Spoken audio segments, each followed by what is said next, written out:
Nigeria Navy rescues 99 in Akuku Toro boat mishap.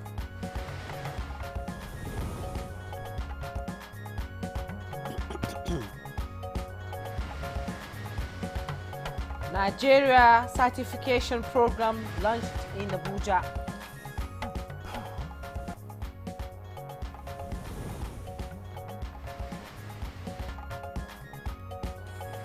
Federal government approves oversight committee to organize Nigeria's hosting of 4th MSMEs Forum.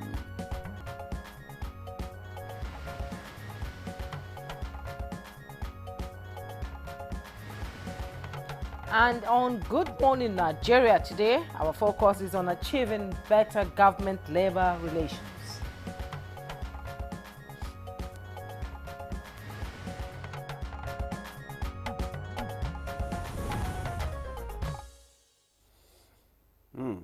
Good to have you back.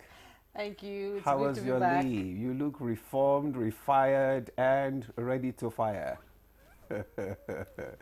You're welcome back. Thank you so much. Anyway. It's good to be back. I've missed you. Okay. It's Workers' Day, so come back to work. Yeah, I'm back.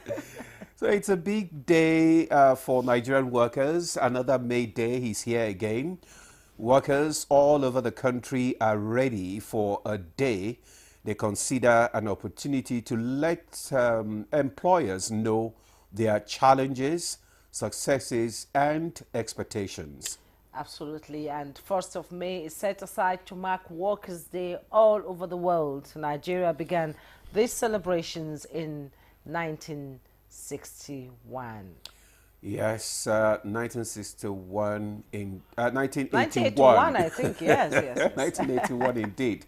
So today, all organized workers, professionals, students, market men and women, as well as members of other civil society organizations will mark the day, which is also a public holiday. Okay, now issues relating to industrial peace and social dialogue have shaped labor and government relations over time. And labor unions in the country are asking government to prioritize these issues to further strengthen these relations.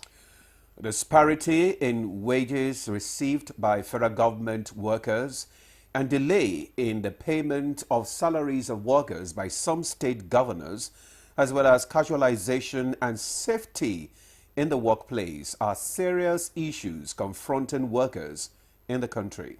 And the federal government, on its part, has developed strategies and created platforms to enhance its relationship with the organized labor. And it's a good move, I think. Yeah, it is, Jumai.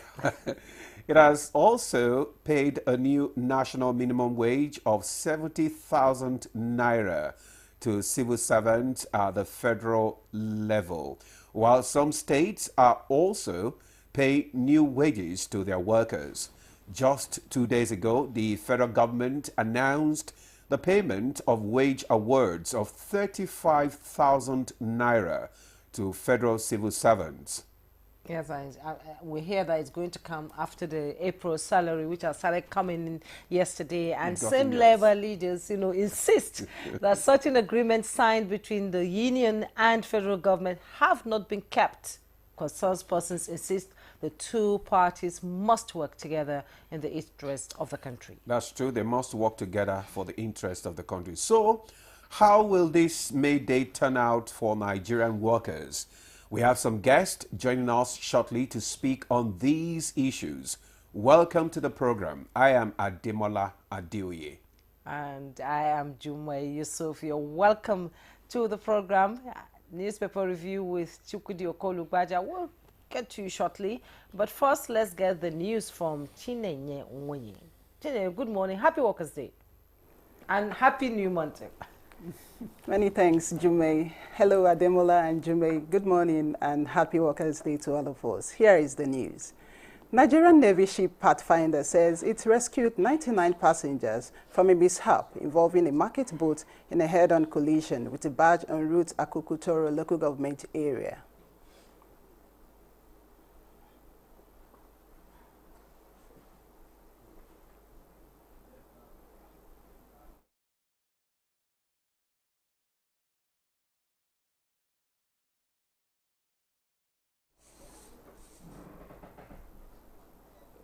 The headquarters Joint Task Force Northeast Operation Hadinkai Maiduguri informed that the incident involving the explosion of ordnance in one of its ammunition storage facilities located in the barracks. The explosion was due to the current high temperatures in Maiduguri, which led to the explosion of some ammunitions. The situation has, however, been brought under control with the combined efforts of the Borno State Fire Service Department and other fire trucks from security agencies. Nigeria is committed to unlocking the full potential of its human and natural resources to become a leading force on the African continent. Vice President Kashim Shettima stated this when he received a delegation from the Hetier School of Governance, Berlin, led by senior fellow Rolf Alter at the presidential villa. No matter how well a policy or plan is developed, the detail is in the implementation. President Bola Ahmed Tinubu has approved the composition of an oversight committee to organize Nigeria's hosting of the 4th African Union Micro, Small and Medium Enterprises MSME Forum, scheduled to hold between June 23rd and 27th in Abuja. The theme of the 2025 edition of the forum is Building Resilient MSMEs through Digital Innovation, Market Access and Affordable Financing for Africa. The committee shall, among other objectives, ensure adequate planning for the successful hosting of the forum, which will feature paper presentations, panel discussions, sponsored side events, exhibitions, networking, and MSME business pitching events, and presentation of prizes to deserving Nigerian entrepreneurs. Senate is investigating the planned divestment of Lafarge Cement worth 83.81% between two foreign investors to ensure that due process is followed. The Senate Committee on Capital Market interacted with key government institutions on their roles in the acquisition. Ongoing transformation of Nigeria's public procurement system has received a boost with the launch of the Nigeria Procurement Certification Program to sustain transparency and accountability in line with President Bola Tinubu's renewed hope agenda that is focused on purposeful leadership. Minister of Information and National Orientation, Mohammed Idris, embraced the initiative as a transformative tool that will address the challenges in public procurement. The Nigerian Army says the ongoing mass metering of barracks across the country has significantly enhanced power supply and optimizes energy consumption management in barracks. The Chief of Army Staff, in a statement, acknowledges progress of work in the Phase 1 of the project, which has so far covered installations of meters in Ikeja, Lagos, Ababa in Enugu State, and Adekunle Fajuri cantonments, among other barracks in Abuja, as it urges the contractor to expedite work on subsequent phases. With the Phase 1 nearing completion, the project generated 769 million naira in revenue between August 2024 and April 2025. The National Judicial Council has directed the Imo State Governor to reverse its decision on the appointment of Justice Theophilus Nnamdi Nzeukwu as the acting Chief Judge of the state. The NJC took the decision at its 108th meeting held in Abuja. The council also directed the Imo State Governor Hope Uzodinma to appoint the most senior judicial officer in the state high court's hierarchy as the acting Chief Judge. The council equally resolved that Justice Theophilus Nnamdi Nzeukwu should be issued a query to show cause within 7 days, while disciplinary action should not be taken against him for presenting himself to be sworn in as the acting Chief Judge of Imo State. It suspended 37 judicial officers, including a Justice of Court of Appeal, for 1 year, each without pay. The council, in addition, empaneled 9 committees to investigate 27 judicial officers for various allegations of misconduct. And that's the news for now. Good Morning Nigeria continues with Ademola and Jume after this break. Do stay.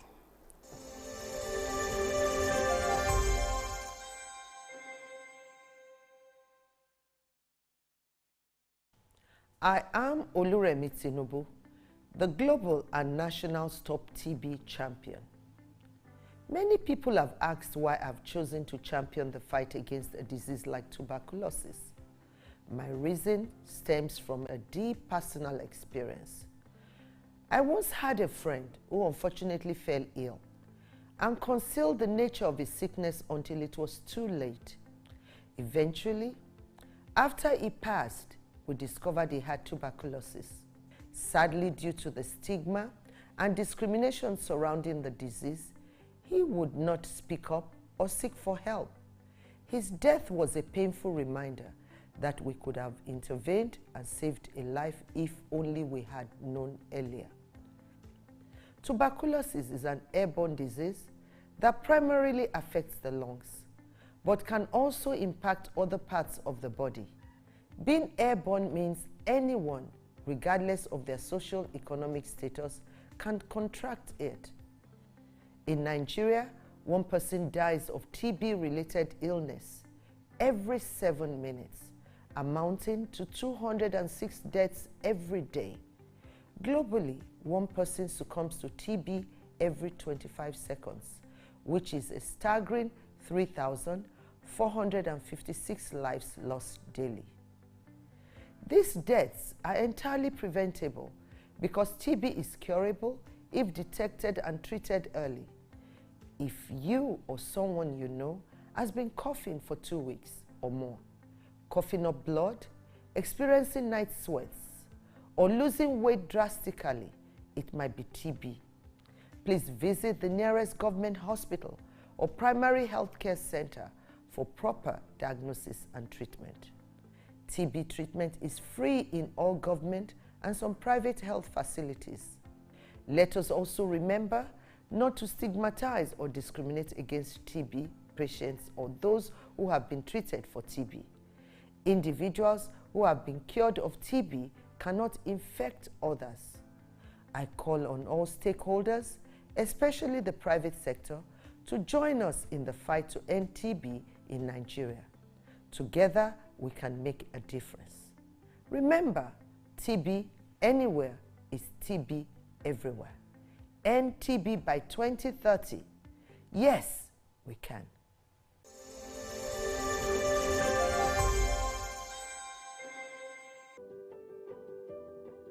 Have you heard the news? The federal government of Nigeria, through its direct benefit transfer program, has started the disbursement of 75,000 naira per household in 3 installments of 25,000, 25,000, 25,000 naira. Each recipient must have a validated national identification number, NIN, to receive the payment on behalf of their household members. To benefit, your household must be in the National Social Register of Poor and Vulnerable Households in Nigeria. The federal government's direct benefit transfer program is helping to reduce the effect of suffering while promoting financial and economic inclusion for the poor and vulnerable population in Nigeria. Ìjọba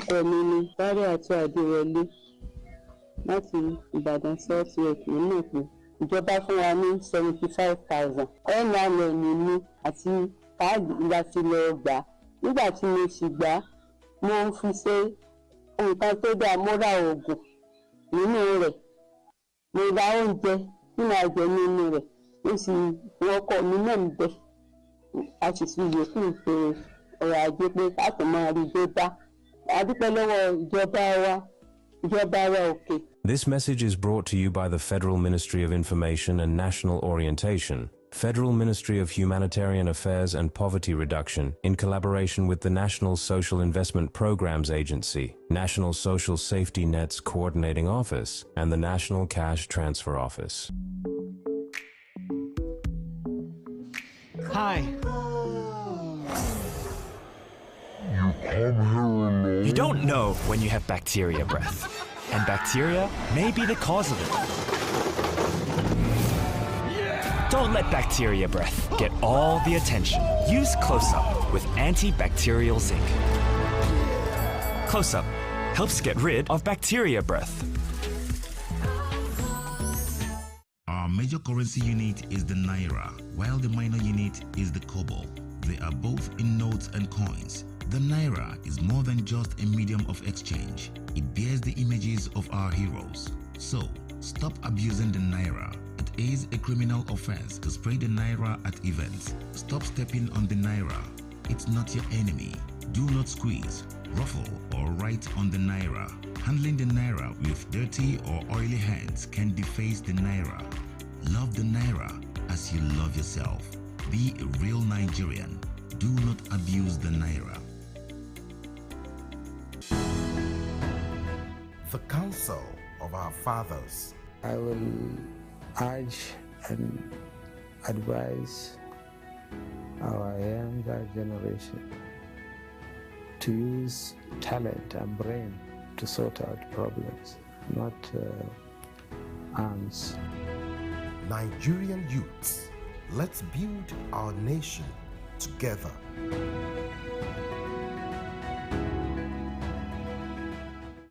The Nigerian national flag represents our country's history, culture, and identity. It was designed in 1959. The colors are Emerald Green 2.0, which represents agriculture, and Immaculate White represents unity and peace. Know how to handle our flag. Illuminate the environment or don't fly the flag overnight. Do not fly a dirty or tattered flag. Take such flag to the nearest National Orientation Agency office for proper disposal and replacement. The national flag can only be flown at half-mast on the directive of the federal government. The national flag must be flown at the same or higher height when displayed alongside other flags. Don't burn or allow the national flag to fall on the ground. Do not print, decorate, modify, or insert the coat of arms on the flag. Our national heroes are not buried with the flag. They are honored by presenting it to their next of kin during interment. Respect our national flag. Be a real Nigerian. This message was brought to you by the National Orientation Agency, NOA. This Saturday, Borussia Dortmund, Wolfsburg,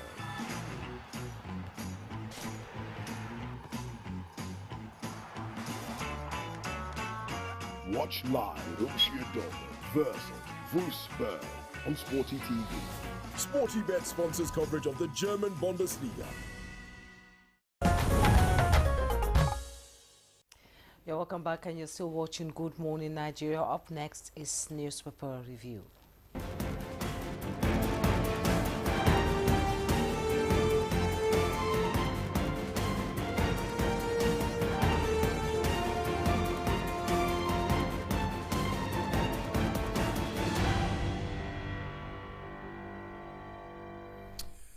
Our newspaper reviewer, Chukwudi Okoli Ugbaja, is here with us. Chooks, it's Workers' Day. It is Workers' Day. And when I saw you bouncing in, you defied age and aging. Your tennis shoes were quite conspicuous, you know. Papa Jasco, how are you doing? Jumai, good morning. Good morning, Chukwudi. It's good to be back. Oh, that boy Alinko, Abi. Demo. Like you say, he defies the, aging, whatever it is, metabolism. The man is wonderful. Get old and he's gifted. And he's looking under 60. I thank God on your behalf, Demola. Thank you for the compliments. So let's quickly go to the papers. I'll begin with the Blueprint newspaper, and just above the masthead, we have FG targets efficiency in MDAs with sweeping reforms. That's coming from the Minister of Information, Mohammed Idris. And below the masthead, NMPCL, Keverton, Stenable, and JVL ensure revenue retention. That's coming from Lokweburi, Minister of Petroleum. And GT Bank raises SMS alert fee from 4 Naira to 6 Naira.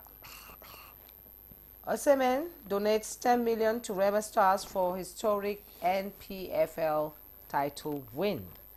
And Customs intercepts 912 billion Naira contrabands, high-tech drones and medicals, including expired food items and others. And the picture story you see there, Minister of Education, Minister of Information, and Head of Service of the Federation, all of them during the launch of the Nigeria Procurement Certification Program in Abuja yesterday. It took place yesterday, and at the bottom plate of the Blueprint newspaper, NLC to FG at May Day. Review policy reforms, amend laws on civic engagement. With riders, Ajadi wants government to improve citizens' purchasing power, and textile workers upbeat hail Tinubu on Garment Development Board. Pilgrims with 60,000 Saudi Riyal must make customs declaration. That's coming from the Saudi government for those who will be going for the 2025 Hajj pilgrimage. That's on page 6. And 2027 campaign and get sacked. Diri wants appointees. That's on page 10. NDIC clinches first and third at Public Service Innovation Competition. You find the details on page 20. And boat mishaps. Minister distributes 42,000 life jackets across 12 states. Let's quickly go to the Nation newspaper now. And above the masthead, we have Delta APC ready to receive Ibori. Operavory declares. You find the details on page 39. IBAS retrieves government vehicles from suspended deputy governor. Details on page 3. Banks charges on SMS alert goes up by 50%. Page 5. And president should remain in South till 2031. And just below the masthead, workers deserve commensurate reward for hard work, says government.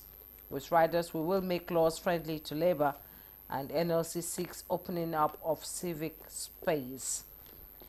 And at the bottom plate of the Nation newspaper, NJC hammer falls on 3 judges. You find all the details on page 4. EDUM reforms driving long-term private sector-led growth. All the details on page 2. And 15.6 billion gratuities Forex Kanu political officials. Details on page 38. That's about what I have in the Nation newspaper. Okay, I have the Daily Trust newspaper with me. Just below the nameplate, North Central Governors Mall joins security operations. Details on page 38. Bank customers to pay 6 naira on every SMS transaction alert from today.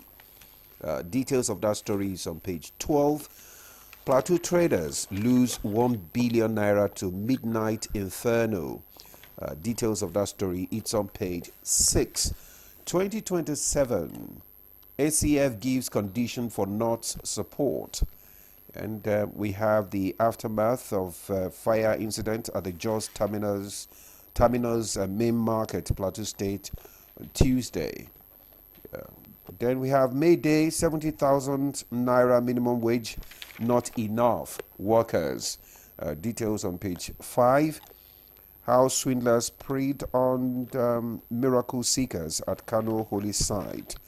Then we have the details on page 10. 4 years after police resumed vehicles tinted glass permit issuance. Details on page 14.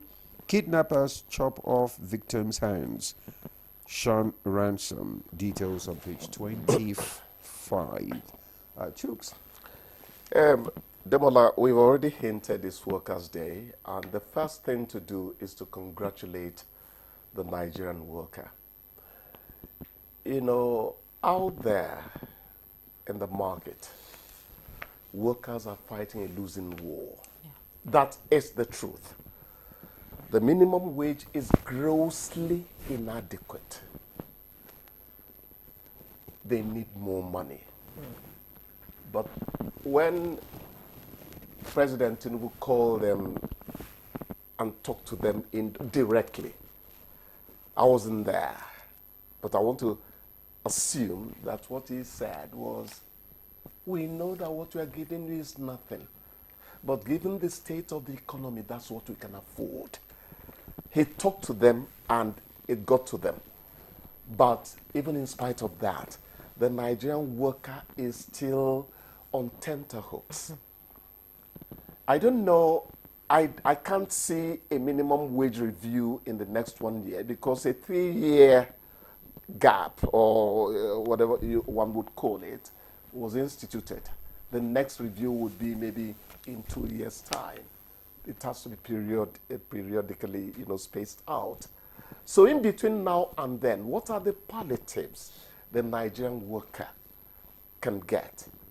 Is it subsidizing the efforts of those of them who have time to engage in agriculture? Is it occasionally bringing in things to the office that they would take away to augment what something still needs to be done? Ever since my wife became frail, I started going to the market, and I got to know that I had been maltreating her, I was not giving her money. I got to know. And this woman would never complain. Tears came into my eyes. So, look, the Nigerian worker is in pains.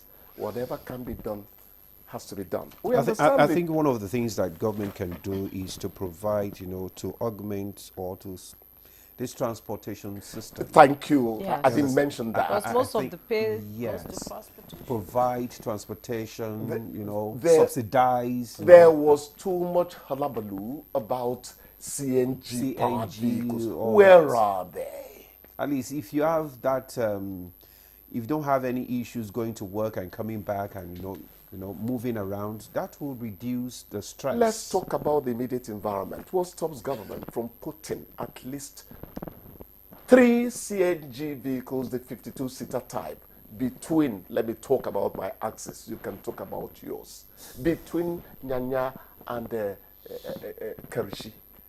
These are things that could be done. The Nigerian worker needs help. We understand the position of government. When people talk about... And also the issue of housing as well. Housing, that's the Subsidized ultimate. housing. That's the ultimate. The other time I was talking about... The issue of housing. The other time I was talking about the wisdom of the Southwest Manile mentality.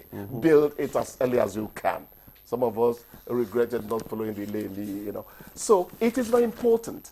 He has to have a house to go back to when he retires. But even before retirement, these are things that should be done. And if these things are done the right way, it will curb corruption too. Because people steal money because, the things are not... Juma, I know you're a good woman. It's just that you have refused for us to get closer. It's understandable. Get closer for what? Don't divagate. She made a point I need to, we are not encouraging corruption. Yes. But not all the women you see out there who are commercial sex workers would walk those streets if they had no alternative. I'm not saying I chose that one deliberately. Otherwise, I could say lesser sins. Sin is sin anyway. There's nothing like lesser sin. So you have a point there. Help pull them back from the precipice that thrust them into the cauldron of sin. It's very important. It's very important. Yeah, let's look at this issue of bank customers to pay 6 naira on every SMS transaction allowed. Has it not started already? I noticed it's already started. I wanted to link it to the workers' plight. We're getting used to it because they will tell, like yesterday I saw a deduction of 8, was it 8 naira or something? Yeah. When they say they deduct 8 naira, 200 naira is going. Yes. And I wonder how they do that. No. You're deducting 8 naira from my bank account, and when I see the alert, you've taken 200 naira. Kingsley Osadolo will keep on paying for being good on the job when he was here. He talked about the humongous profits. Yes. These banks reside at the end of each financial year. I'm telling you. Whereas services are not so good.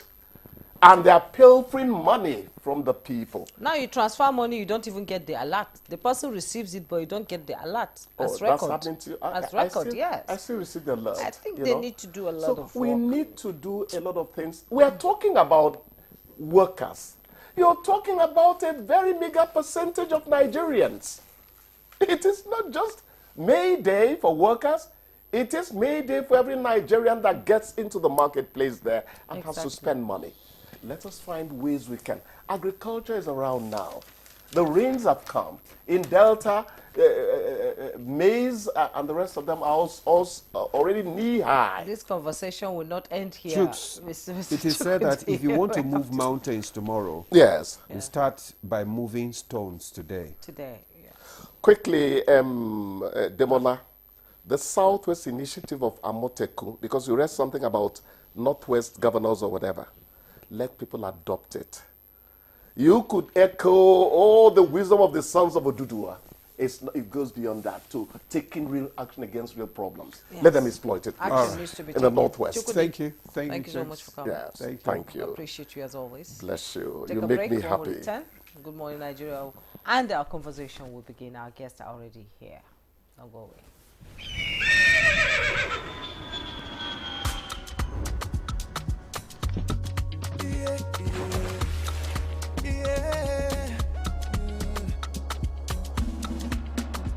From the Atlantic across the savannah to the Sahara, we rise, a land of the free, we know they tire.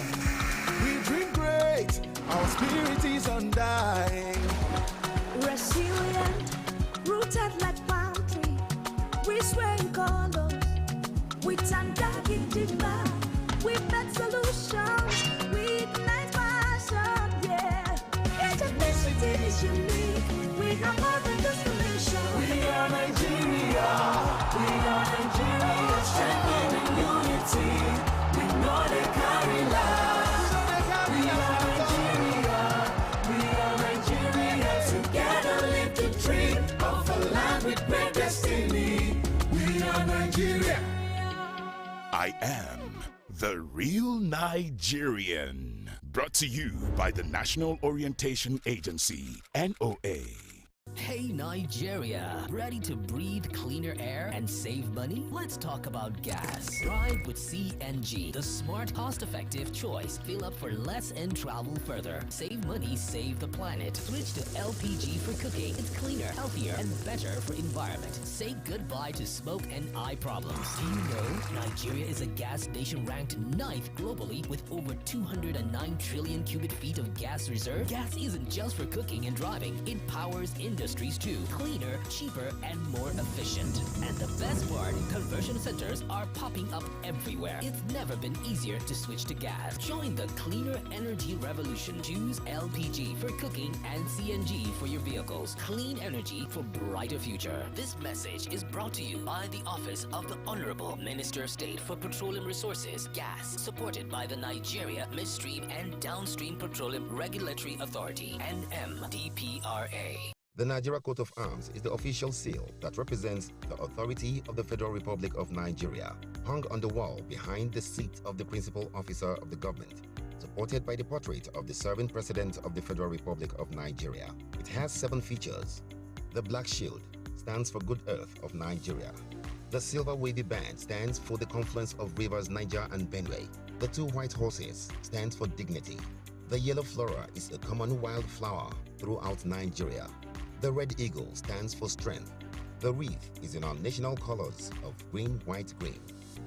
The motto, unity and faith, peace and progress, is written on a beautiful yellow ribbon, and it's a maxim for all Nigerians. Be a real Nigerian. The counsel of our fathers. My advice to these young people is please do not take us back to those harrowing days. You probably do not know what it is. Nigerian youths, let's build our nation together.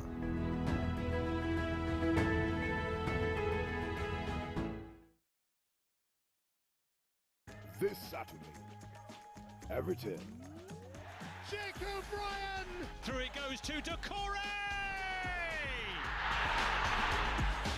Ipswich Town. And Johnson is there to double Ipswich's lead. Johnson, he's got it into the middle and then Ciso scores. Everton versus Ipswich Town, live on Sporty TV. SportyBet sponsors coverage of the English Premier League. The federal government of Nigeria warns vandals of national assets, electricity transmission towers, cables and other facilities to desist from this act of sabotage. Vandalism is a serious crime punishable under the law. Vandalizing electrical equipments will affect millions of Nigerians, including your loved ones. Remember that national assets belong to all of us, hence the need to protect them. Report all cases of suspicious movement around electrical facilities to security agencies. When you see something, say something. This message is from the Federal Ministry of Information and National Orientation in collaboration with the National Counter-Terrorism Center, NCTC, Office of the National Security Advisor. This Sunday, live on Sporty TV. Bologna. Mussolini! Bologna have won it! Juventus. Vlahovic. Coat Miners! Bologna versus Juventus. Live on Sporty TV. Brought to you by SportyBet. Play with champions. You're still on to Good Morning Nigeria on the network service of the NTA. Our conversation today is on 2025 Workers' Day. To set the tone for the discussion, let's listen to this background report by Oyeyemi Ajayi. May Day, celebrated globally, is referred to as International Workers' Day or Labor Day. Traditionally, workers gather together on this day to celebrate, commemorating the workers whose vital works keep countries and businesses across the world running smoothly. It recognizes the rights of workers and honors services rendered over time. In Nigeria, 1st of May is usually a public holiday set aside for workers. This is an occasion to commemorate and thank workers for all the hard work they do. To many, it is as well time to reflect on the relationship between government and labor unions, and for labor to find a voice and platform to hold the government responsible in delivering its mandates and promises to the people. In Nigeria, fruits of these labor-government relations can be seen in series of remunerations to workers, such as the national minimum wage, which had a 3-year review plan, later modified into 2 years. Worthy of mention as well is the wage award given to Nigerian workers to cushion the effect of hardship on workers in the country. As this year's May Day is celebrated, how beneficial has the day been for the Nigerian workers? We have guests joining us shortly to respond to these and other issues. Thank you so much, Oyeyemi Ajayi, for that report. And we have here in the studio seated, our guests are already seated with us. And let me begin by introducing this morning Comrade Joe Ajero. He's the President, Nigeria Labour Congress, NLC. You're welcome to Good Morning, Nigeria. It's a pleasure to have you. Thank you. The other one. And I also have seated here in the guest Comrade Nuhu Toro, PhD, MNI, TAGA, General Secretary, TUC. You're welcome to Good Morning, Nigeria. Thank you for having me. Good morning, Nigerian workers. Also joining us for the discussion today is Comrade Tommy Etim Okon. He's the former National President, Association of Senior Civil Servants of Nigeria, and first National Deputy President, Trade Union Congress of Nigeria, TUC. Welcome to Good Morning, Nigeria. Good morning, Nigeria. All right. Still joining us is Comrade Dominic Alancha. He's a public affairs analyst. Thank you for joining us. Thank you for having me. Good morning. All right. And just a reminder for our guests, our viewers, you can also join in the discussion. Remember to send us your comments and questions to our phone line 081-696-88126. 081-696-88126. The number is displayed on your screen there. You can send us your questions or suggestions by WhatsApp. You can send by WhatsApp to this number. Thank you very much. All right, let's commence with today's discussion by speaking to the number one worker in Nigeria, the president of Nigeria Labour Congress, Joe Ajero. Tell us, because most times, workers are always looking forward to the May Day. It's very important day for every worker. Tell us, what does the day mean to an average worker in Nigeria? Well, thank you very much. Frankly speaking, May Day started in Nigeria in the 80s. Significantly, it marks the day that groups of workers in faraway US and other parts of the country demanded for 8-hour job, demanded for leave, demanded for maternity leave, demanded for, improved wages. And as time moved on, it was during Shagari's administration that Nigeria now enacted it, as a law, declaring May 1st as public holidays, as a day we remember the sacrifices made by all these people. Because prior to now, especially during the colonial era, what we had in place was more or less slave wage. People go to work even till the following day. It was not calculated the number of hours they were supposed to work. But this time around, 8 hours, 5 days in a week. Now you have weekend. You have 8 hours. Within that 8 hours, you have break. So that day is so significant for every worker that it's a day kind of slave wage, slave labor was kind of moderated to a decent work where people are supposed to work, and they now have their right to negotiate whether the hours of work, whether the amount they will be paid. Whether they will have leave, whether they will have weekend. So it's a very important and significant day in the life of a worker. So in some places they say it as the Christmas day for workers all over the world. Yes, exactly. It's Christmas Day for workers all over the world, and it's a public holiday, so workers can rest at home. Not us anyway, we're here working. Let's talk about labor-government relations and how the efforts that is being done to enhance this relationship. Yeah, well, it's not something that is fixed.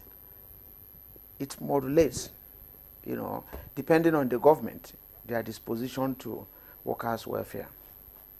The present administration came with a kind of renewed hope agenda, and they wanted to, they said they were going to give a living wage. At the end of the day, we got a wage, but it's not a living wage, which is what everybody can say. But the fact that we moved it from 30,000 to 70,000 shows that the spirit to do it is there. Okay. But what we now saw thereafter, is what baffles everybody. If you look at it, if you move it to even 1 million today, and the currency is floating, and the naira is devalued, and then all indices, remove subsidy, then the tax today is to some public servants is more than 70,000, and then the tariff today to some people is more than 70,000. So when you look at all these indices and the inflationary rate, it defeats the whole essence of moving from 30 to 70,000. But in reality, we have moved. Ordinarily, movement from 30 to 70,000 is about 130% increase. So I think you don't just move for the purpose of having the quantum. You have to equally address all other indices that will make that movement to be relevant. Indices like? Like inflation, tariff of telecom, tariff on electricity, tax. So if we keep all these things constant, and they are at manageable level, if naira is at par with dollar, Ajero will accept 2,000 naira. But when naira has lost its value, and then what's the essence of talking of 100 million to 200 million? So it doesn't make sense. So in order to make this meaningful, we have to check all other variables. And when we check all those variables, even when we are collecting 10,000, it will make a whole lot of sense to us. Okay, Comrade Nuru, let's look at some of the challenges facing the workers today. What are some of the present challenges that the workers are facing right now? Well, thank you very much. The challenges are several in the sense that it ranges from unfair labor practice, not honoring of agreement. Oftentimes we've entered into agreement with employers and government, and we discover at the end of the day that these agreements are reneged upon. That is not a fair labor practice, that negates the essence of collective bargaining. So, beside that, we also discover in some workplaces, our workers work in excess of the stipulated time frame. Because what the labor law says is, normal working hour in Nigeria and anywhere is 8 hours in a day, and anything done in excess of 8 hours should be treated as overtime. But in Nigeria, the reverse is the case. So there are a whole lot of other violation of workers' rights in Nigeria that the trade union movement is confronted with. But I just picked those few so that it can set the pace for that conversation. But it's really bad. Like Comrade Ajero tried to enumerate, you see, when there's an increase in terms of wages and there is no commensurate value for that increase, what that seeks to achieve is it erodes the entire wage increase. And at the end, the worker will prefer, interaction with some workers will suggest that they will even prefer to be back to where they were, because then inflation was controlled, the naira had value, and foreign exchange rate was managed to some extent. Until that is checked, believe you me, like the earlier speaker spoke, even if you increase wages to whatever you might think, it still wouldn't be commensurate to the value that should put food on the table of a worker, his wife, and perhaps 4 children. Okay, that's great. Let's bring in Comrade Okon into this conversation. You've been part of the struggle, and that is the word I want to emphasize. Whenever we talk about labor-government relations, we say struggle. Is there any need for struggle? Should it be that way? Well, let me first correct my proper introduction. I'm the immediate past first deputy president of TUC. Yes. You know, I want to thank Nigerians for being so resolute, in especially the Nigerian workers. You know, the word struggle is absolutely, there's need for it. Because if you look at our slogan shows evidence of struggle, said the struggle continue. It therefore means that it's an endless circle. Because the employers of labor have taken it upon themselves to put those who produce what they earn in perpetual poverty and bondage. So you have to struggle, because no amount of expression or negotiation will make them to get fed with the negotiation. Like we look at today, because they have already intentionally placed labor in the receiving end. If you look at the labor laws today, they are obsolete. It's not in tandem with international best practice. So the evidence of struggle is pronounced, because where employers of labor are intentional, you know, in their policy direction, it shows that you have to also push to, you know, to get what you feel is a little bit, you know, for your survival. Not just you, but by extension your family. Our colleague discussed about the eroding of the 70,000 naira minimum wage. That tells you that from the point of discussion, they didn't come up with variables to tell you which one is meant for transport, which one is meant for housing, which one is meant for live ground, which one is meant for education, which one is even meant for feeding. You know, and that was what we put on the table. So if government have seen that the workers have something to offer, they need to have look at variables in discussing or in arriving at the collective bargaining agreement in terms of the minimum wage. So the struggle element of it cannot be removed from any labor movement. It is embedded and it will stand even till after us. Okay, the struggle cannot be continuous. Yes. All right, thank you so much. Let's bring in Comrade Dominic Alancha now, who is a public affairs analyst. I mean, you've listened to the comrades, you know, in the studio, and they talk about their struggle, talk about the challenges of workers and all that. My question would be, what role should government, labor unions, and employers play in ensuring that workers' rights are protected? Thank you very much for having me. I think first I really sympathize with the plight of Nigerian workers, given the current situations we found ourselves, where the present administration inherited a very fragile economy, very fragile in the sense that there are a lot of things that is happening to the economy and stuff like that. The removal of subsidy, complicated, the issue of, the plight of the Nigerian workers, where even the 70,000 naira, living wage, according to the government, that was negotiated by labor, cannot, in some cases, put food on the table of the Nigerian workers and his family.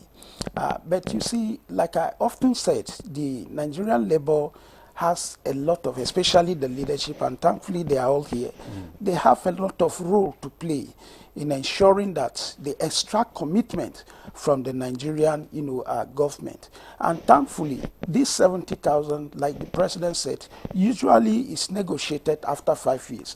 But the president is proposing a negotiation that will, span within 2 years, they come back to the table and negotiate it. But you see, it's not only on the purview of the federal government alone to be committed to even paying the 70,000. I noticed that the state's labor union leadership, they are very weak. They are not holding state governors accountable. And the removal of this subsidy have put so much funds in the hands of state governors that 70,000 payment for a Nigerian worker should not even be an issue. But what is the labor union doing? You guys need to strengthen, your state chapters so that they could hold government, extract commitment from them to pay this minimum wage. And beyond that, there is also need for labor union to also hold government in terms of accounting for governance. What are they doing in terms of transportation? What are they doing in terms of our education? What are they doing in terms of our health, housing, and all of that? The labor union also have a role to play in that aspect. So for me, I think the understanding that yes, there is a spirit, there is a willingness from the part of government to be committed in, enhancing the welfare of worker on the part of government is, is commendable, and the labor need to come back to the drawing board and then, put up strategy that will extract more commitment, from the government. And the government, from my understanding, they are very committed because the president, in his Renewed Hope agenda, is committed to ensuring that, there's prosperity for all. And, the Nigerian workers, from my own understanding and the way I look at it, our advancement economically and developmentally depend on the civil servants, civil service.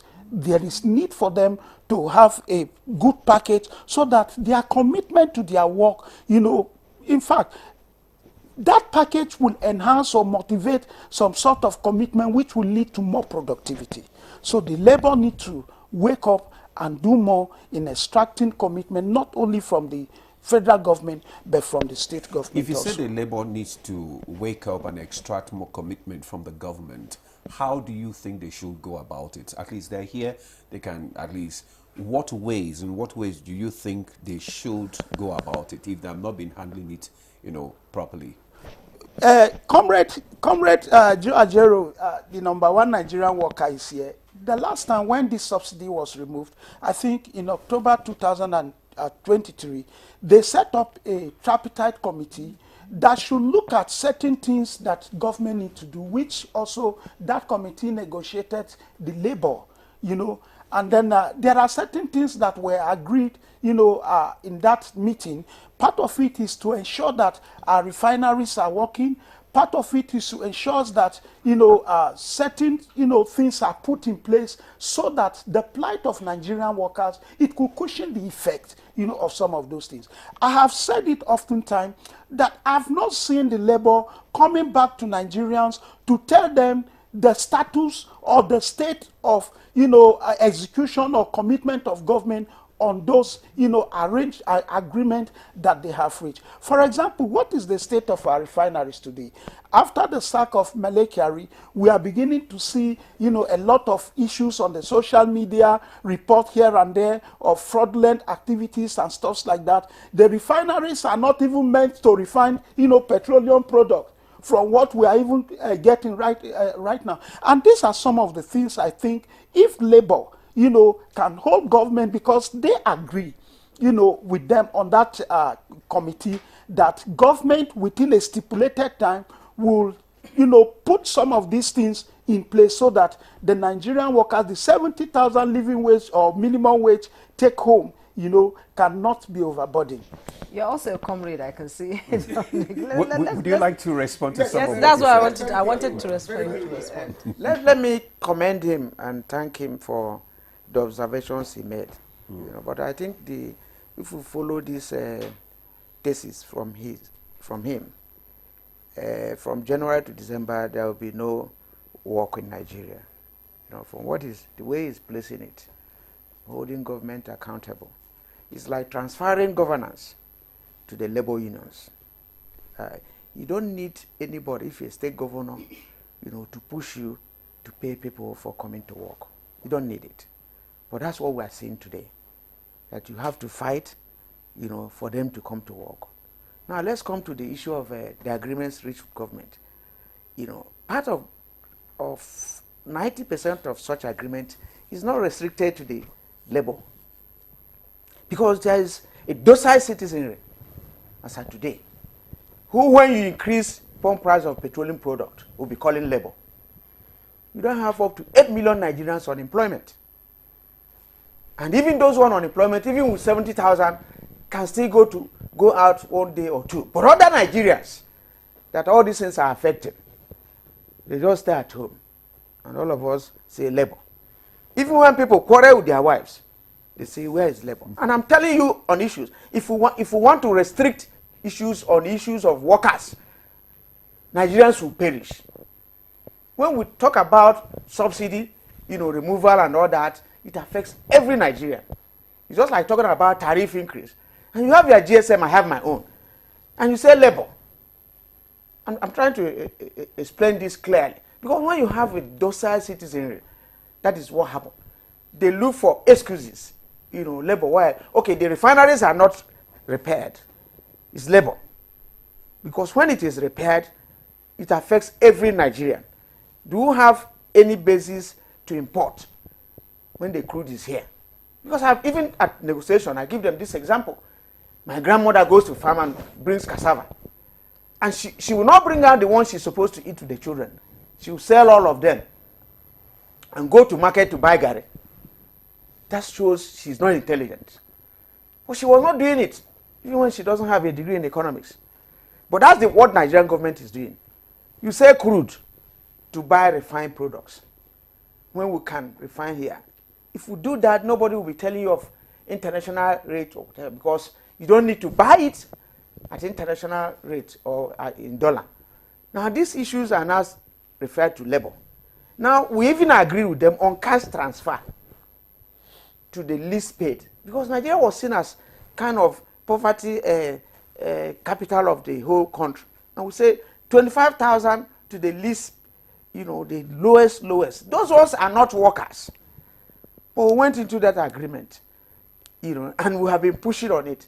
What you see is that even before that meeting ends, they are getting an injunction from the courts. Those judiciary people are Nigerians who are giving injunction that this thing should not be implemented, or we should not even take any action. Then why set up the committees? That's the question. That question goes back to the Nigerian state that does all this. All these committees, all these agreements. Okay, let me tell you wage award. Those in the federal public service, 5 months they are still owing them wage award up to this moment. And it was voluntarily entered into. That until the government has announced that the payment will commence. Okay, after 1 year of even the implementation of new minimum wage, because we say this will be paid until a new minimum wage comes into force. And these are now arrears of the world. Some of those workers have retired. Some are going to retire before you pay it. And you want to pay it, you now say you categorize it monthly instead of paying arrears, that it will be useful to them. So it's like all agreements are implemented in breaches. And that's what you see. Now every day, oh, labor again.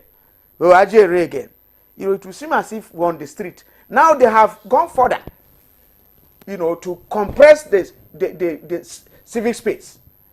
For any protest in this country, they mobilize troops ready to kill.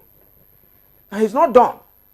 I don't want to tell you my own private experiences in trying to protect workers' rights, from kidnapping to arrest and detention. So is that how to operate? Because you say these agreements, you entered into them willingly. 70,000 is poor enough, but we needed to start from somewhere. Mr. President said, if you allow me to increase pump price, I will pay people 250. We say we are coming back. Let's go and reason. He said, no, I'll give you 2 hours. We say, no, give us 1 week. We went and met and came back and said, Mr. President, if we allow you to increase like that, it's not just the workers, Nigerians will suffer. We rather accept 70,000, don't increase.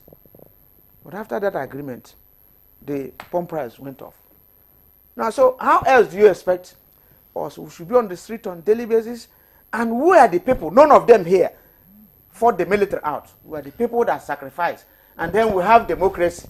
And then you want us to equally undermine it, you know, by responding to action and the inactivities of the government. Okay, let's move from the salary to the salary wage and agreements with government. And let me ask you a question. What is Labour doing, apart from the struggle with the government, in trying to enhance the capacity of workers? You know, every country is moving towards technology now, and workers need to up their games too, so that their productivity can be seen. So what is the Labour doing to enhance the capacity of workers, so that whatever you're being paid, you're working for it? You know, I tried to mention this earlier, that you have labor-government relation, you have responsibilities, you know, that is assigned to you. The responsibility of training and retraining, of skilling, you know, is the responsibility of the employer to the employee, so that his productivity will be high. If you employ idiots, your company will not work. So while on employment, you make sure they upskill, so that you have enough productivity. Now, when this is not happening, that is where, in some instances, you know, we organize training and workshop by the unions. There is hardly any union, talk less of the labor center, that doesn't organize, you know, all these trainings and workshops. In the NLC, at least we have 2 major schools, Hamatan and Rain School, every year for all this upskilling training. But does that capture? Now you see us now training for the employer, you know, what should increase his productivity. And like I said earlier, you know, the Nigerian employers, whether government, whether state, whether private, you know, have adopted a measure that is not helping the system. You know, and I say this without missing words. If you meet an average worker now and find out the last time an implant training was organized, you discover that some of them, even after employment, have not experienced it. So it is something that has to do with partnership. And in all our agreements we sign with government, we emphasize on this issue of training and retraining, you know, from time to time. But I think they have been failing on that. The little we have, we try to organize this training, but it's not enough, because we don't have control over the resources. And this is very important area in a country like Nigeria that is advancing. But what we have is like, you know, Nigeria is not just an underdeveloped country, it's becoming an underdeveloping country. You know, even some good things we had earlier, because this training was common in those days, we are losing them. So we are receding. So if this call for us to continue to train, to meet up with other parts of the world, is very, very important. Some of us go to international programs and we meet other people. You know, that is where you see that there is something missing between the way we acquire skills and theirs. And this has a lot to do with even our educational system. You know, you can't be closing schools every other year and expect to be at the same place with the rest of the world. So there needs to incentives. You know, if we have good incentives where workers can even access, you know, these opportunities to be trained. It must not be internationally. You know, we can do them implant from one place to other. They will be good for it. Let's even take issue of retirement. Most people that are retired go home to suffer. Apart from the fact that you will not even pay them pension, there is no skill. You know, towards retirement, people should be trained, you know, to be at home. You know, some people become rich after retirement because of the skill they acquire to be independent, to work for themselves. But that one is not even happening as of today. So our life seems to be that of lamentation and agonizing all these ways. And struggle. Yeah, the struggle is our life. Struggle and lamentation. Yes. All right, so let me just bring in the Comrade Okon here. And we're still talking about, you know, developing the worker skill now. What do you think employers, you know, what do you think, what are the things that you think employers, not only government now, it's not only government that employs, generally need to employ to support, you know, worker skills development and career growth? Well, if you look at the international theme of this year, Workers' Day, which has to do with technology and future of work, you look at it from a perspective of the population vis-a-vis the technology. Is it to advantage or disadvantage because of the population?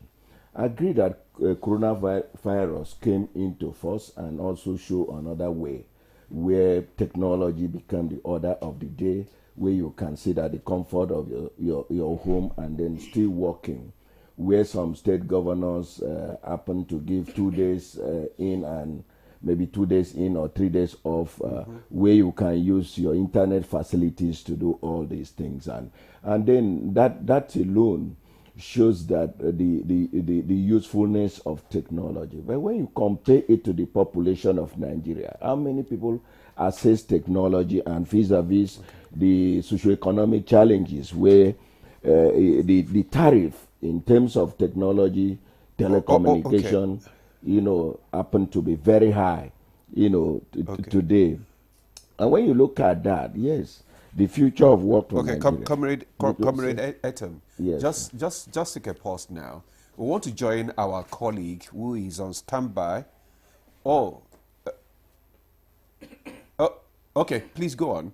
So when you look at that, and you come to look at the future of work, what capacity do you have? Where someone that graduated, an employer is looking for 5 years experience before you are employed, or where employer is looking for somebody that is 25 years or 22 years, not minding how many strike, you know, it has been, you know, in the university and so on before you can engage, thereby creating an environment that even the skill that he acquired cannot be useful because you don't create an enabling environment for integration, you know. So these are the things, you know, no matter how you want to upskill, you need to create enabling environment, enabling work environment. If you go to Federal Secretariat now, you'll be marveled what you are seeing because the environment is not even conducive to work. Do you have internet facilities? Whereas this thing is in other climes, even in the street.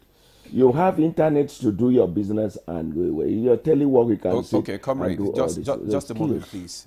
Sorry. I think our correspondent Ignatius Nkwo is ready. He's at the Eagle Square to tell us the latest on May Day celebration at the nation's capital. Ignatius, just give us a brief. What is happening at the Eagle Square concerning the workers' celebration?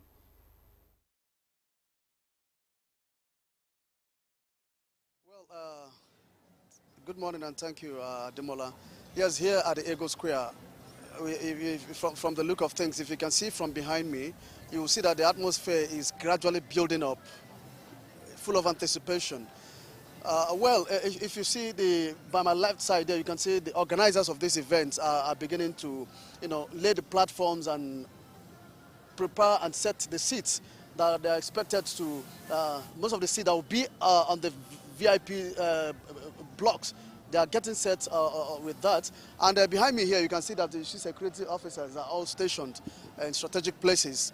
Media houses are setting their cameras and putting things in place in preparation for this event. Well, the atmosphere generally, like I did say earlier on, is gradually building up. And then while entering the Ego Square, you find out that there are some affiliate unions who have already arrived in their buses, but then they cannot enter inside the square at the moment because it's not yet time, because they are still putting things in order. So when you go outside, you see that quite a number of them have arrived, and some of them are even there, you know, chanting and singing their solidarity songs as usual. So it's anticipated. It's anticipated that it's going to be quite an energetic event, energetic moment. So, but any moment from now, we expect the union leaders and then government officials as well will be coming up here today too, in solidarity as well of this event. So we expect that any moment from now, when this event comes up, when the event takes up, well, the solidarity, Ego Square will be hosting Nigerian workers to mark the 2025 Workers' Day. Thank you, Ignatius. What time exactly is the Ego Square supposed to be open for workers to come in? Do you have the specific time? That by 10 o'clock, this event should be taken up in earnest.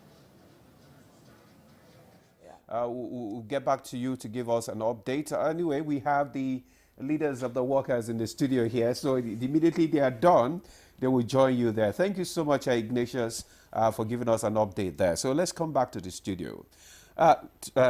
Comrade Ekong, you can continue with your thoughts. Yes, now. Thank you. So upscaling, you know, like I said, is in twofold. Yes, for the employers and also for the employee. But the key word is environment that is conducive, because if you don't have a conducive environment, the healthy competition that can lead to high productivity will not be there. I can also tell you, even the convenience in the Federal Secretariat is an eyesore. You don't even need to go for a meeting and then have a way to ease yourself. That is as bad as I could say. So you now look at the population to tie it to, you know, even in Japan, that they produce computers and so on, they still believe in manual, you know, because if you don't take that into consideration, you are breeding a population that will also add to the insecurity, because where the facilities are not there to accommodate everybody, those that are left behind will also find something to do. Like we said that an idle man is a devil workshop. So we must also tie, you know, technology and the population, taking cognizance of our culture in order for us to have a conducive culture and a great population that will also stimulate the economy in terms of the inputs. Indeed, you know, for output to be relevant, for people to give out good output and make sure that the work goes well, they need support. And I believe that, yes, I've been to the Federal Secretariat, and it's an eyesore. Actually, you can't get anywhere that you can just go ease yourself and do that. Let me come to Comrade Nutoro. You know, Comrade Dominic said that the unions in the states are weak. So most of the time they depend on the center, for the center to struggle and fight and get whatever it is that the states, the workers need, especially in the state. Why is that, and how can it be stronger? How can you make it stronger? How can state union be stronger to be able to stand their ground and request for implementation of any agreement that has been taken, maybe at the center, that will transcend to the states? Well, Comrade Dominic has a right to his opinion, but without being theoretical, I stand to differ. Yes, we don't expect the same level of commitment from state, because we are individual, we are different sets of human beings, people have different styles and modus of operandi, but ultimately at the end of the day, we should not throw away the fact that those state councils that he alluded to have recourse to the National Secretariat, which suggests we are keeping an eye on them and monitoring them from time to time, Yes, you can also rule out entirely some inefficiencies here and there, but it would be very wrong to generalize that they are weak. I stand to differ. They aren't weak. However, if he posits that there is need for capacity development, there is need for them to upscale, I agree. The world is dynamic. It's a global village. And to also buttress the fact that in the trade union movement, what keeps us up to date is the core values of education and capacity building. That is what drives us, because we have to measure at par with employers and with government. And from that standpoint, you will agree with me that the only thing we need to do is to upscale to be able to measure up at that level. And it's against that background that I went to the National Institute. We have various trainings abroad and local. Comrade Ajero has also said it. At the TOC also, we have series of training for our members just to bring them up speed. The world is changing and we need to move so that we can be able to negotiate better welfare packages for our workers. The days of banging tables are over, but that does not mean we can't roll our drums and come to the street. But we are upscaling, and we are also training the state councils so that they can also be at their best. So the illusion that state councils of both Trade Union Congress and the Nigerian Labour Congress are weak, in my opinion, is not correct. Okay. Let me say a word. Before you say the word, I think there are some responses from our audience, our viewers, and I think it aligns with what you are talking about. So my question is a good morning. My question goes to NLC President, sir. Is this NLC President? Is this 70K minimum wage for all MDAs, or there are selected MDAs that are excluded? One. That is from Saleh Bala. Then my question is, the new wage award, the state workers, are they included? That's Chukudi from Abia State is asking that question. He said, the new wage award, the state workers, are they included? Then there is another one. He said, I'm particularly concerned about the kind of treatment that private sector workers receive from their employees, which is very bad. Workers' incremental step comes after 10 more years when workers complain. They will tell you to resign if you feel their treatment is not good enough. After all others are looking for the job. After all others are looking for the same job. This is not good at all. Samuel from Makurdi, Benue State. Would you like to respond to that? Yeah, let me take them along with the issue of the illusion that the state councils are weak. Yes. Because we have state councils, and for instance, in the Nigerian Labour Congress, we have about 60 industrial unions. So all of us, all these unions should be able to take a blame on what is happening, if there's something. But in the case of the states, I will say that the states are under attack. By whom? By the state governments. So that we understand it, because it's not good to leave the world weak. I'll tell you, if you watch today, we stopped the May Day in Edo. What is the problem? The governor came in there and probably decided to recognize an auditor as our chairman in the state. Now, each time, most of the governors, and I'm saying it here, try to moderate or dictate who becomes the chairman of any of these unions in their states. Where it doesn't work, that's where you see fight. And that one we have. And most of them are their staff. So except where you have some resistance, like in Edo now, the person is not a government employee.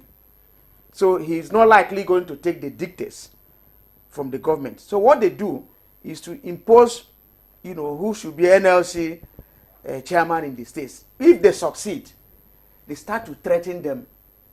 As we talk today, there's an announcement in Edo that any worker that doesn't come to the stadium, ABC sanctions should be imposed. Today is Workers' Day and not Governor's Day, for goodness sake. So these are issues. Those are the fights these guys are passing through in the states that now make somebody from outside to say whether they are weak or they are not weak. They are under attack. The same thing with unions, like the one you raised. When we signed the wage award agreement, it was not for federal. It was wage award general. Even before the agreement was signed, some states were maybe paying 10,000, 20,000. And it was expected that they should align. Now, whether they now align or not, because ours is to take a decision there and allow industrial unions, you civil service union, you association of senior civil service, you electricity union, you NUPEN, to go and implement it. Now, depending on the strength of these unions, some of them, as at today, have not implemented it. And it is not the duty of the NLC to go from one place to the other. Some have not even informed us, because when they inform us that this has not been implemented by this state or by this union, we get involved. So that is the issue. Now you will not even rule out compromises by union leaders, because they don't live in the air. So if you now have people who maybe the governments impose, or the managers or the MDs of such companies impose, and they promise them probably a promotion and all that, now you have a problem. And that is why in the trade union movement, we now have full-time and part-time to checkmate this. There are people that are employed by the trade unions and they pay them. Those ones, the management or government cannot sack them from job. And there are people who are workers, who are elected to balance this job. So this attitude of, arresting the workers, compromising them, coercing them is there. So if you see it manifest in one or two states, yes, but that does not translate to weakness. Okay, how do you now protect the interest of workers in private employers? Exactly, I was coming to that point. You Yes. see, oftentimes this category of workers, are not unionized, because fundamentally, if you deny them their right to unionization, they are being violated.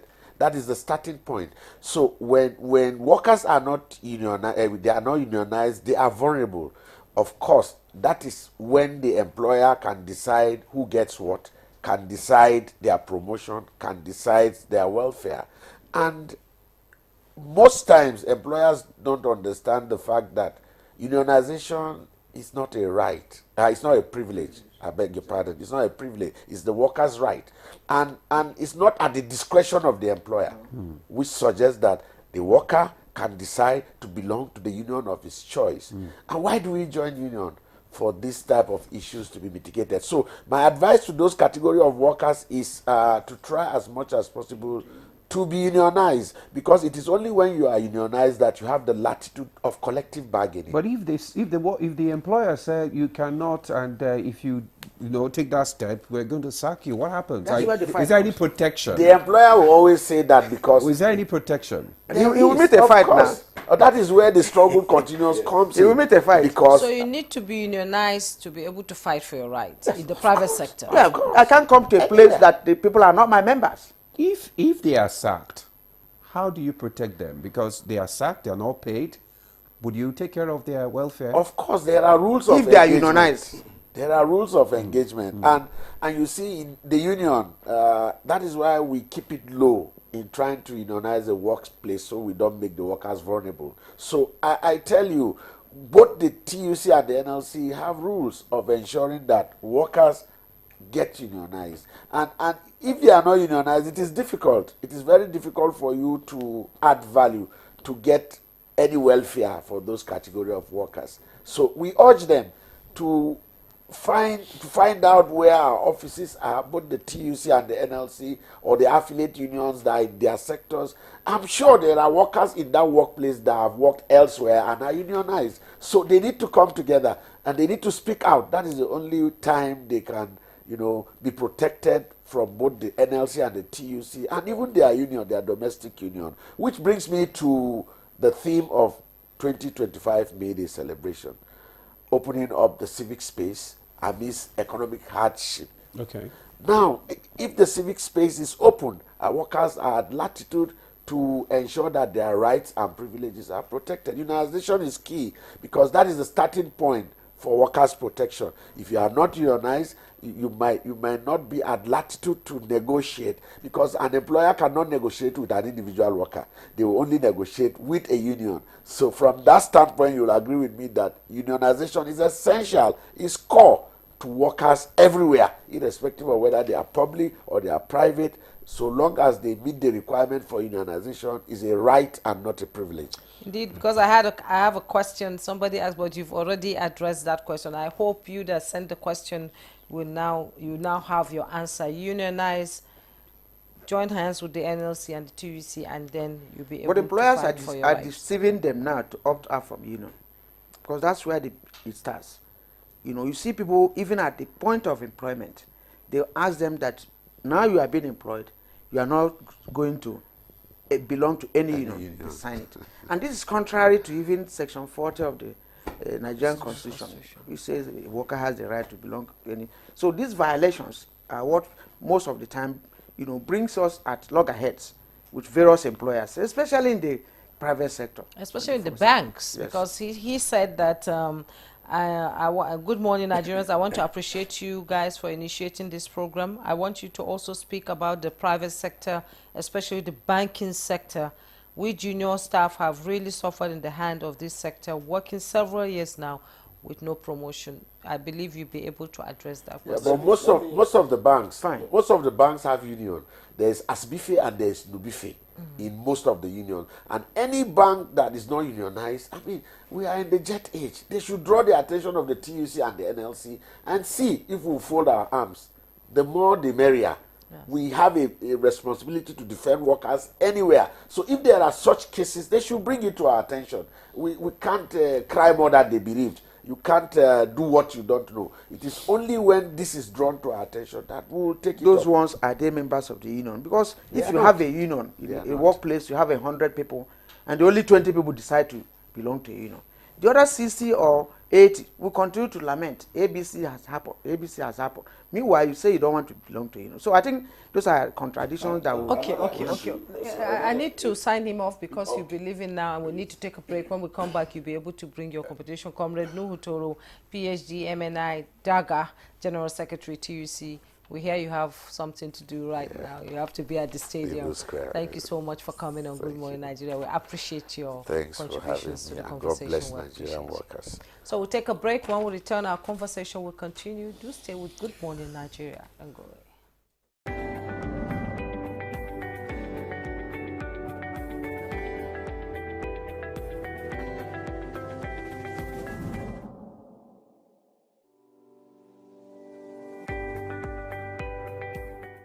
Well, creativity is so broad. I would say whatever it is that you're creative about, it takes a lot of practice before you become very good. So if it's something you intend to pursue, it's something you have to keep doing. You have to keep practicing. It's not going to be an overnight success, which a lot of people look for. But if it's something you're determined about, but the drawback rather, is that you need what is called staying power. While you're developing your creativity, you need to earn a living. So I know that's where the conflict usually comes in, especially with the hardship in the country and all that. But I think a lot of encouragement from the private sector to create incubator hubs. We've had some of those in tech. We need those across various sectors as well. Incubator hubs where these ideas can come in, be developed, be encouraged, be funded, and then we can expand it from there. Content creation, while it may sometimes get a bad rap, I think it's actually very important because we have to see ourselves. We have to see ourselves living our lives. We have to show and share our stories. I think that's very important. Now, the job after that is to be able to digitize those stories into something that can provide data and insights, that can ensure that we can be able to support whole-scale industry in these spaces, to ensure that the amount of money that each content creator is getting exceeds what is currently happening for many content creators. The same content creator who lives in Nigeria will be earning less than a content creator who's living in the US or the UK or Japan. And we've got to also bridge that gap because most of that is being driven by the ability of the consumers to pay for those goods. and also the pricing that many of these platforms have. So I think this is not the job for the content creators and the young people. This is a job for people like myself in the ecosystem who can help support the right pricing, to advocate for the right policies, to support economic development for consumers who want to consume that information and that content. And even beyond content creation, we're seeing that many people are stepping in behind the camera. They are producers, editorial, they are graphic designers, they are in technology, but maybe not in front of the camera. And what we want to say is also, we need those people too. We need those stakeholders involved. And the job of many policymakers, DFIs, is to ensure that the strategic investments get there, the collaboration gets there, and we're deliberate in how we're saying we want to support innovation in our continent. There's an age group where your brain function is at its maximum, and that's the age group we call the youth, isn't it? So we need the youth, the younger generation who have the energy, the imagination to be equipped with the proper education, the proper tools, the proper encouragement, and then take what innovation they bring out and turn it into mainstream developmental ideas. So you find a lot of things that are invented by people in school or straight out of school. We need our patent laws to work so that they can earn a living from their imagination. Once the imagination is just for a one-year festival or an event, then it's not worth it. Somebody creates something, we need to get our patent laws to work, we need to enforce them, and then the private sector can use those patents to develop things and encourage more people to be more creative. Back in the days, yes, you had to be an engineer, a lawyer, a doctor. Today we have programmers, we have AI specialists, we have people that are doing ethics on genetics. Those things didn't exist 50 years ago. So there are new areas that need to be explored. The question really, apart from the parenting, does our educational curriculum cater for what the needs of the world will be in the next generation? Because our curriculum is dealing with the issues of the past. We need the government and the private sector to redo the entire educational curriculum to be forward-focused, not retroactive.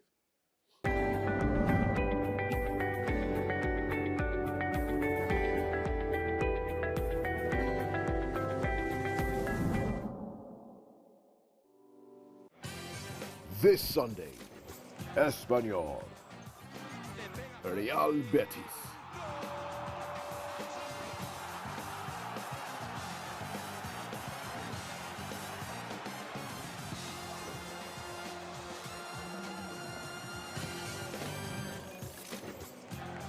Espanyol versus Real Betis. Live on Sporty TV. Brought to you by SportyBet. Play with champions. You're welcome back, and you're still watching Good Morning Nigeria. We've been discussing Labor Day with the head of the unions here in the studio. We have the NLC president, and the TUC president has just left us. We have other guests in the studio. We've been discussing about Labor Day and how it can enhance the welfare of Nigerian workers. Let's come to you, Comrade Okon, and talk about the theme for today, this kind of message that Nigerian workers will expect to hear from the leaders of the union. Will it be heartwarming? Well, it's in twofold. Yes.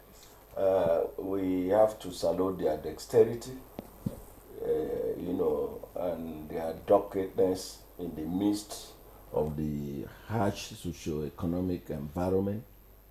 We have to salute them for still living with the hope that the Renew Hope agenda will be hopeful. We have to salute Nigerian workers for managing 70,000 naira to pay their house rent, to buy food for the children, to pay the children school fees, and also to pay transportation to their place of work. And medicals. And medicals. We have to salute Nigerian workers for believing in themselves.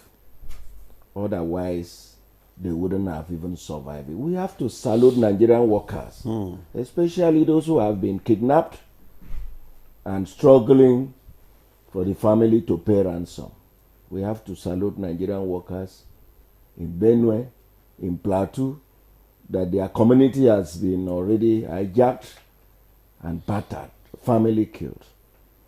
That is why we said, well, let us come back and celebrate them. And of course, the theme speaks for itself, you know. So for us, we can play the role of lizard from Iroko tree, who said, if nobody prays, we can praise ourselves. So that is the hope. In other way, we also have to drum it to the ears of government that you cannot pretend that it is Uhuru when you know obviously it is not well. It's like a father who knows that the children are not eating and he's telling you there's no problem. Why there's problem? We have to also use this May Day to drum to the government the need for them to also review their policies, taking cognizance, look at their policies. Every policy has gestation period. If a policy is coming 2 years now, we've not seen the trickle down effect. I think this is opportunity for us to tell the government. It was just last night that the government paid the salary and school resumed a week ago. That tells you how the government is taking Nigerian workers. So we will use this opportunity to also remind them. Yes, they have talked about the wage award, and they admitted that 5 months is still pending. We also use this opportunity to tell them to pay it en bloc. Otherwise, the value has already been eroded because they renege on the agreement. So the consequences of reneging on the agreement has to be there. So we have to tell them. I'm also happy that there is a way out for them to know that Nigerian workers are well enlightened now. So we also use opportunity to tell them the truth.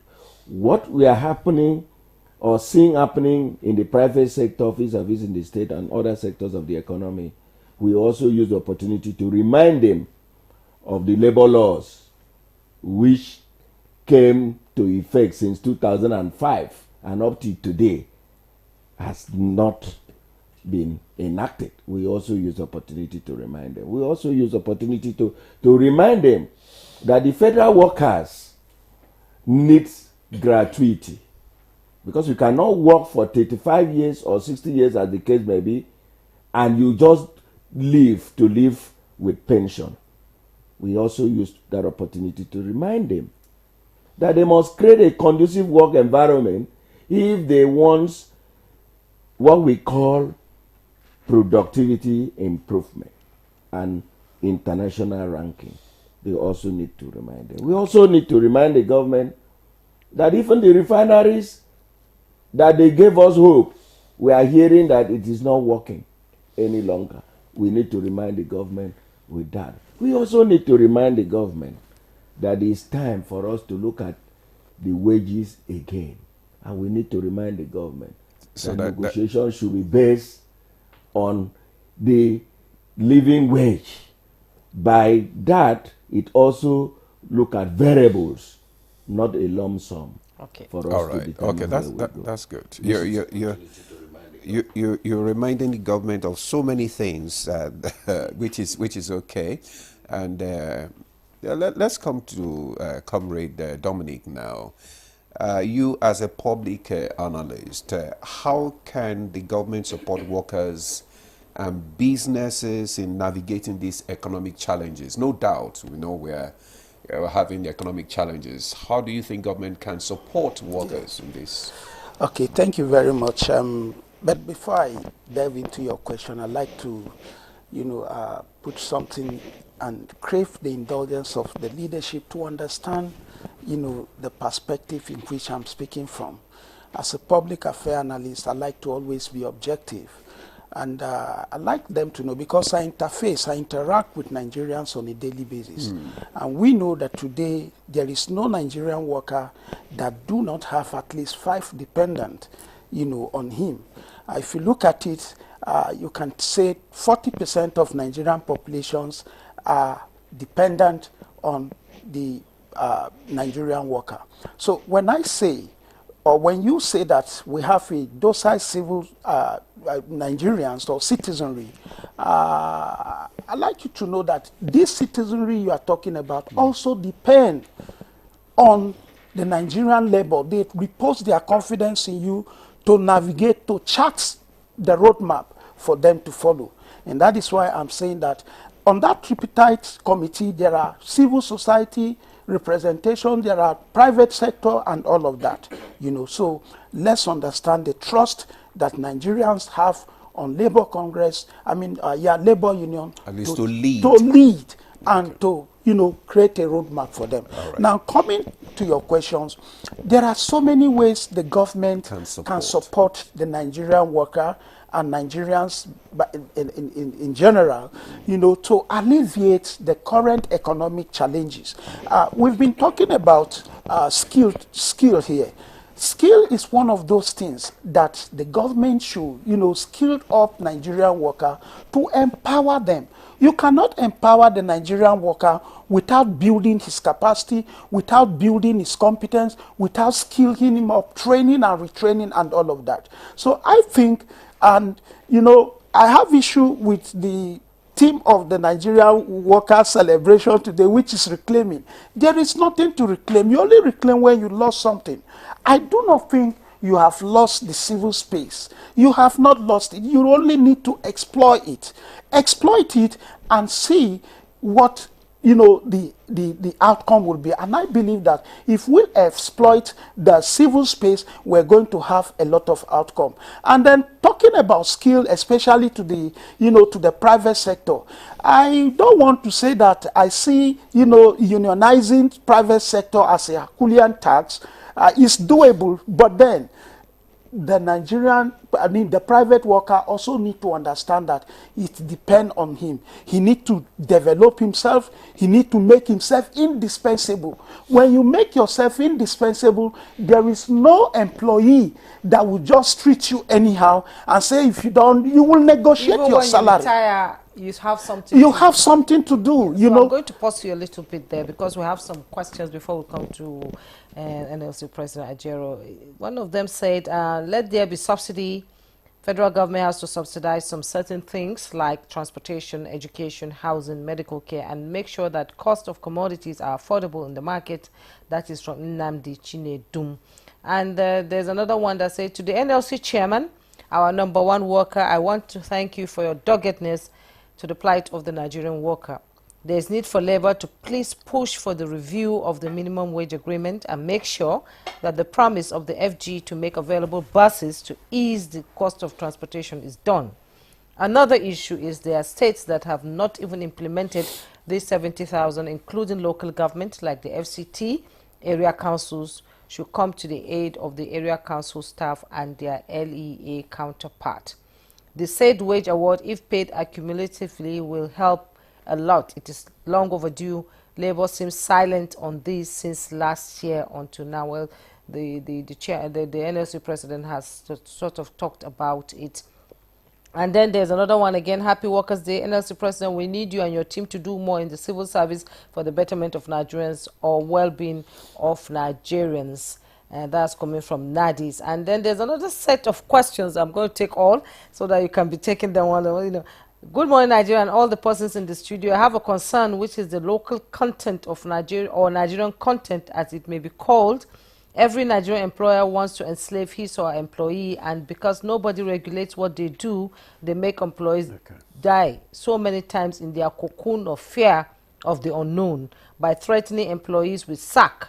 We need a selfless regulatory body and not enrichment bodies that will continue to impoverish Nigerians. There are employers in Nigeria who forbid their employees from going on leave all lifetime, and they are never paid leave allowance one day. If this whole thing must work at all, Nigerians must show the mentality of getting rich overnight. Now, NLC President, and one other thing apart from these questions, I would like to talk about is the disparity in salaries. I've heard you talk on so many forums on that. Some workers collect so much, and then some collect just peanuts at the end of the month. So, if you can address these questions that I've read out and the disparity in salaries too. Okay, I'll come to all this, but I needed to explain why I said they were becoming very docile. You know, I've been in the struggle for some time as a student union leader when NLC was not there. When NLC was dissolved, as at 1988, we organized the anti-SAP protest nationwide. It wasn't labor. We said no from Nance. And all areas were shut. And Babangida was shaking. And he came out to broadcast to Nigerians that this is a civilian coup. At that point, he came up with 1 million jobs, created DFRI, MAMSA, People's Bank, road safety. All these issues were because of the resilience of Nigerians. Through Nance then. It wasn't the NLC. Again, during the June 12 annulment, NLC was dissolved. The civil society, the CD, and other people came out to the streets. And the country couldn't move until the military left. It wasn't labor. Even if where labor had to lead, the people must come out. Ask yourself, how many protests, even when it is on pump price of petroleum products, which is not just labor alone, how many people have come up? When last did you see such coming up or for labor to move? Now, these things must be complementary. So it doesn't seem as if labor is talking about themselves. And some people will tell you, oh, when they give them money now, that's kind of mentality you have in Nigeria. And who is that person giving you money? Is it the person you are fighting? So I needed to clarify this. Okay. And then coming back to the issues you raised, I don't know the one I'm supposed to handle disparities first. in salary. Yeah, disparity in salary has to do with even the implementation process, which is faulty. Let me tell you this here. We signed 70,000 minimum wage. And those of us from the trade union movement knew what we were going for. When you sign 70,000 naira, it is for the person on level 1, step 1. By the time you finish level 1 to step 15, and there has incremental increase of about 2,000, the person on level 1, step 15, will be getting about 100,000. And I'm saying this loud. That's consequential adjustment. Yes, the consequential adjustment. You go to level 2, which stops at about step 14 or thereabout. You must have added another 30,000, which is about 130. You go to level 3, the person is almost on 160. Before you come to level 4, where you even see people in the public service these days, because almost level 1, 2, 3 are almost vanished. So we are talking of the least paid now in the public service to be getting close to 180 or thereabout. But what is happening? We have signed that agreement, and the implementation, various employers, governors and all that, now from different sectors, now started saying that the least paid in their state is the person on level 4, and then that's the person they are paying 70,000. I don't know whether you understand what I'm... Now, because people are just entering employment, maybe with school start, messengers, whatever, those are the people that should be getting 180, 1 whatever. Because it's good we make this clear here now. Okay. But they now go to implement it from level 4.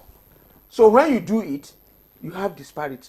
Now, assuming a state follows this process. I'm not talking about disparity of the 70,000. I'm talking about disparity with workers across Nigeria. Like there are some agencies that collect 1 million, 2 million. That's what we are saying. Yes, yes. What we negotiated is minimum wage.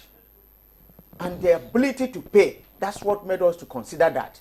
Okay. Because the federal government was ready to pay more than 70. But they consider state government that were complaining and the organized private sector in now looking at, the benchmark. If you watch, state governments are paying 85, some are paying 80. Your ability to pay, if you can pay 1 million, you can. But you should not pay less than 70,000. So in some other areas, private sector, whatever, organized private sector, people most organizations don't depend on 70,000. Okay. What about the CNG buses that I'm coming to that. Okay. Yeah, because that was part of our agreement. Okay. And that was the best way. We felt that if we get that, yes, with 70,000, things will improve. But we have gotten about 90 or thereabout from the federal government. CNG buses. Okay. And from the NLC, we have distributed them across the country. But you know that 90 is not even enough for one state. But far from it is the infrastructure. If you give us CNG buses and there's no place to fuel it, then you are still buying PMS, since it is hybrid. So as of today, you can see a bus. It's like a carton. You know, until you get the infrastructure, you get the fuel, that's CNG, to fuel it, that process has not commenced. You have 90 for now. Yes. And they are on the road. They are applying the road. With PMS. Not gas. Not gas, not CNG. So that's the issue. Before now, we used to have labor buses all around. I mean, at least in some states. At least I've seen when we were younger, labor buses in Lagos and sometimes in Abuja here. What about? Yeah, the Lagos City Transport Services in Lagos is still there. We are still operating it, you know, on daily basis. But it is not enough. You know, I think it was the Obasanjo government that gave those buses then. Yes, you know, Babangida came, you know, but those ones packed up. Obasanjo brought another one. Between that time and now, those buses are giving us even more problem to keep them on the road. Okay, let me just take. Can I just add a perspective to this? Okay, that is CNG buses. Okay, 1 minute. Yes, you see, I told people, I said, this CNG of a thing, the key to the success of it is infrastructure. When you look at nations, you know, that adopt CNG buses and failed, I've not seen one nation that has failed, that have succeeded in, you know, CNG. They all has failed but as a result. Yes, therefore, whether gas producing nation or non-producing nation, they have all failed because there is no infrastructure. Look at Abuja, for example. I think we only have one or two, you know, along the airport. Yeah. By the time you go there, you see queues, you know, queuing up to buy CNG. So the government need to deploy, you know, invest in the infrastructure before we talk of releasing the buses and stuff like that, which will go a long way. Okay, we have some questions here, which we'll just take 2 or 3 of them. And the first one is, thanks for the discussion. My problem is on state gratuity. Most state governments have refused to pay this money, and nobody is saying nothing about it. Can Labour do something in this regard? After years of service, one's right is denied. It is evil and sinful despite the removal of oil subsidy. I think there should be a law henceforth. Then this one says, that is from, please tell Comrade Ajero to stand up and save education for the children of the poor people in the FCT, or Bada Jr. from Kuje FCT. And this one says, why is it that pensions allowance for retiree is not affected in the minimum wage? Okay, let me start from there. Each time we review the minimum wage, pension is reviewed. You know, I think if there are areas it has not happened. I think the area it has not touched is those on contributory pension. You know, because those other one that came before 2004. Yeah, the defined pension policy. So yeah, those are paid. Yes. But if you have contributory pension, it's what you contributed that they pay you. It's not the state that is paying you. So that's one of the disadvantages of the contributory pension. However, that is, if you are on contributory pension, you will not be affected by the increase. There's no increase now. It's what you contribute that they will pay you. But those who retired, under the normal pension, whatever, they will review it with salaries, although not much. However, the contributory pension, we have made provision for your money to be invested. You know, and if it's invested, whatever, you know, interest on it, you equally should be paid to you as dividend. You know, I think that's there's another question you raised there. I think the first question, that education in Abuja. Yeah, that's in terms of their salaries. We had a protest about few days ago, and I think the FCT minister said he has released money, and they are going into it why it has not been paid. You know, that is where the area councils and education, you know, in Abuja, you know, they are having challenges. There's a question before that. Okay. We were talking about pension. Fine, gratuity. The issue of gratuity is a deliberate policy by the federal and state governments not to pay gratuity. I happen to come from the private sector, in fact the power sector to be precise. And in all, because you need to equally look at the power of the unions. In negotiation, what is important is power relations. If the employer knows what you can do, he will respect you. If you know what employer can do, you will respect him. In all the power stations in the country, we have gratuity and various other unions that could negotiate this. Because government was hiding and various employers under the Pension Reform Act. Now, Pension Reform Act is not Gratuity Reform Act. Pension is different from gratuity. And no government or individual, private or public, will stop being gratuitous for services rendered. Gratuity is that lump sum you are given at the end of service. In those days before it was institutionalized, companies like USC will give you golden wristwatch and whatever to thank you for service rendered. And suddenly, the federal government that should be a regulator and employer is not implementing it. And this calls for concern as we talk today. So if they are not doing it, the other people, will not follow suit. It's just this discussion, I'm surprised that the Minister of Labor is not here. Because all these policies, violation of labor rights, whatever, is the responsibility of the Minister of Labor. Before now, we used to have the Inspectorate Division of the Ministry of Labor that goes to factories. They're still there. Yes, but what's happening? Goes to factories. In some factories in Lagos, people, were roasted because of health and safety policies that were not implemented. So these are purely government policies. And if Ministry of Labor is not in such discussion to tell us how far, as regulator, they have gone, I think this discussion, we may have to, reorganize it. Because of time, let's just round it up now. Because I of needed time. to touch on one thing, the Contributory Pension Act 2014 as amended did not stop the payment of gratuity. Did not. I went when I was the president of association. I went as far as inviting the Pension Commission to give a talk on it, and they accepted the fact that did not stop. So why did you pay? I even met the president on that. But it is still the civil servant that are frustrating the effort because these are the policies that have moved around their table until they retire before they realize. So what message do you have for workers on this day and government? Well, we are in a place that there is a lot of lamentation today. I have to tell you the true situation in the country. Not because we have not done one or two things that should have made it easier. You have all the names? We have moved. You have all the names? We have been able to move the minimum wage from 30 to 70, which all things being equal, should have been able to, enhance the well-being. Somebody collecting 30 now collecting 70. We have been able to look at the issue of CNG.